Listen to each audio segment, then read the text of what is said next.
Hi, I'm Max Spainhour. And I'm Troy McCormick. Welcome to Indiana Outdoor Adventures.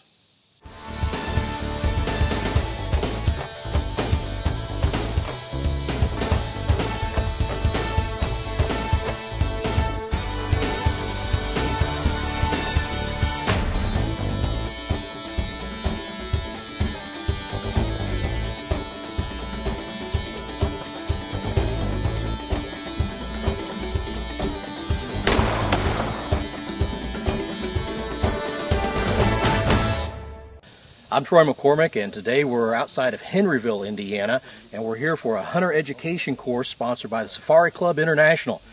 Jim Warren's with us today as kind of the head of this workshop for youth. And Jim, if you could just tell us a little bit about, one, what's going on today, and then a little bit about the apprenticeship program that's going on back behind us. Sure. I appreciate it, Troy. I'm sure glad that you guys came. What we have here is, of course, an Indiana certified hunter education course going on. We're teaching kids hunter safety, safety with weapons and firearms, bows. We teach the class here, and we give a test at the end of it, and all those who pass are able to go hunting in the state of Indiana. They actually get their hunter education certification. That's correct. They get their orange card. We also have two programs going at once. So the other program is the apprentice program through the Safari Club, who sponsored this today. Right. Those are kids that's already been through the class and have their orange card. We have different stations set up. We take them around and they get to shoot muzzleloader and archery, shotgun, and we also shoot a high-powered rifle up here. So this is really a hands-on experience this weekend. Totally. Okay. So the kids have a great time with it. We give them further instruction, the ones that's been through the program, and those that become proficient at it come back and become mentors.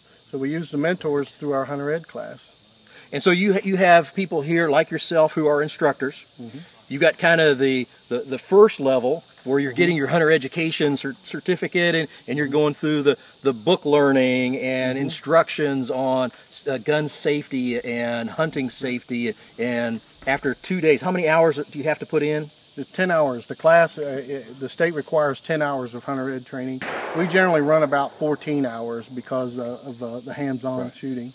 Now, the kids, the youth, are adults allowed to take part in this? Oh, yeah. We've probably got 5 or 6 adults that take the class also. Okay. So after they've had the sitting in the classroom and hearing about everything, they get to come out and go through these stations as well. That's correct, yeah. Okay. Yeah, it's all hands-on. We've got some great instructors at each station. Goes through the same things that we go through in the class. Okay. They'll give them a little review on that. And then they teach them actually how to fire the gun. Yeah, so it's the book learning, and then it's the hands-on, out in the field, actually firing weapons. That's both correct. Archery, shotgun. Now, it's the second years to actually shoot the high-powered rifles. Is that correct? Actually, the first year has the opportunity. Okay. Now some of the kids are a little small, and we use a 243, and so it doesn't really kick. But some of the smaller kids are really not comfortable doing it, so they don't have to. But the ones that want to have the opportunity. What kind of ages are we talking about with the youth? These kids start around 8 or 9 years old and up. Okay. Mm-hmm. Now the group back behind us, they seem to be a little older, and these are the apprentice back here. That's correct. These look more like they're 11, 12, 14. Is that about right? On up to maybe even 16 or so, yeah. Okay. Mm-hmm. How many do we have in both levels this year? The total is around 50. Okay. 50 kids. And they're kind of split?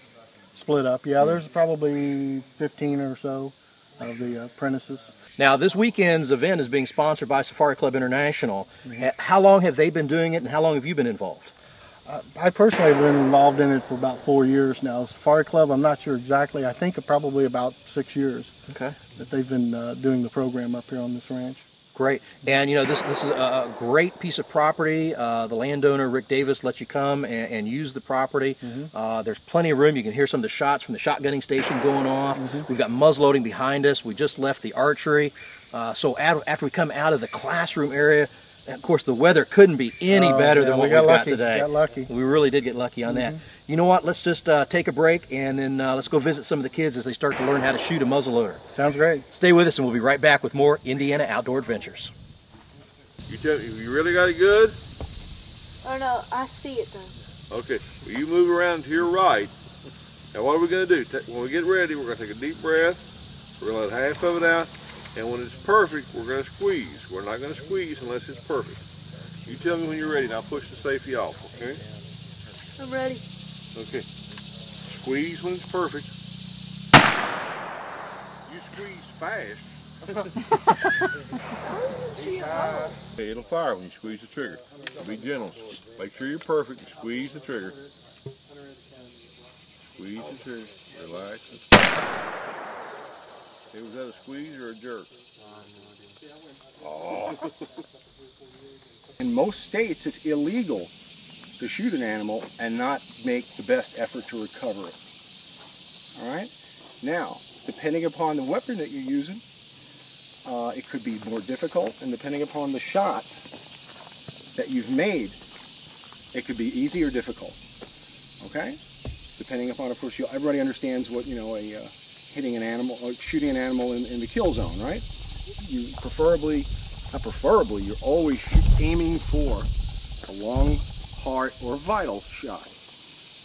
As you all know, when you're shooting and you're hunting, your breath starts, you start breathing, your heart starts pounding, and as much as you practice, that doesn't always work. Sometimes you make a shot, you hit the animal, and the animal gets wounded. It is your responsibility to make the best effort to recover. So we're going to go on two scenarios now. We're going to go on a scenario where Tim and I have put out a trail of blood where you shot an animal with a rifle at a medium range, or for you a long range. It's probably about 100 yards. And then we're going to go on a trail where you made a bow shot on an animal from a short distance from a tree stand, and you're going to try to recover that animal. Okay? Now your job is is to basically recover the animal. Okay? You're going to listen to Tim. He's done a lot of tracking. You're going to listen to me. I've done a lot of tracking. We've both recovered animals, and we've both lost animals. So that's part of what we do. Really, the first thing you do is, where was that deer standing, or where was that animal standing before it took off? Try to make a mental note. And what your mental note was, you saw it standing between this cedar and this pine. You use those as landmarks as a quick reference.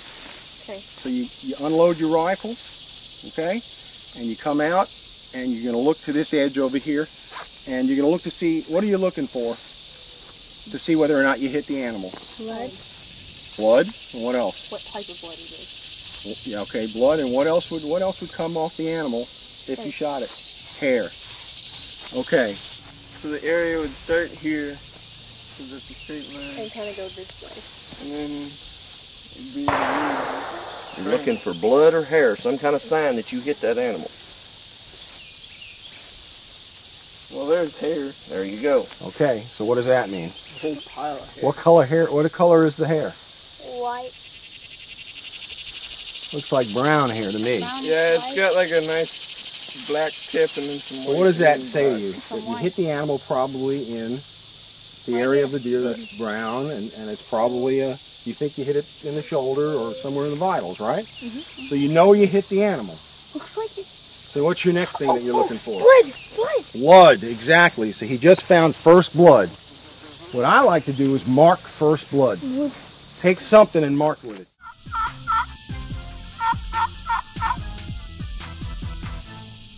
Man, I've been all over this farm. There ain't a bird in 5 miles of this place. Hey man, obviously that ain't working.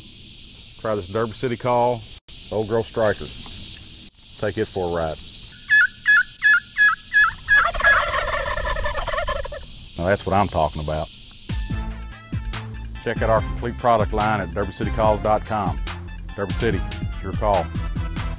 Adventure begins at mosthighadventure.com. Mosthighadventure.com provides Indiana's best canoe and kayak trips and sales. We also have mountain bike sales and rental, and we serve Bloomington, Bedford, Nashville and French Lick, Spring Mill, Brown County and McCormick Creek State Parks, Monroe and Patoka Lakes, and Hoosier National Forest. We also offer power boating on Monroe and Patoka Lakes, so for adventure, go to mosthighadventure.com or call 812-340-0700. All natural beef, pork, and poultry raised right here in southern Indiana. Preferred Meats of Sellersburg is a full-service butcher shop providing quality meat products with no chemical preservatives or growth hormones. Our family-owned business raises and buys all of our products locally. We offer a full range of natural aged beef, gourmet burgers, homemade sausage, and a full line of Boar's Head Deli products. Located in the Hometown Plaza at the corner of Charleston Road and State Road 60.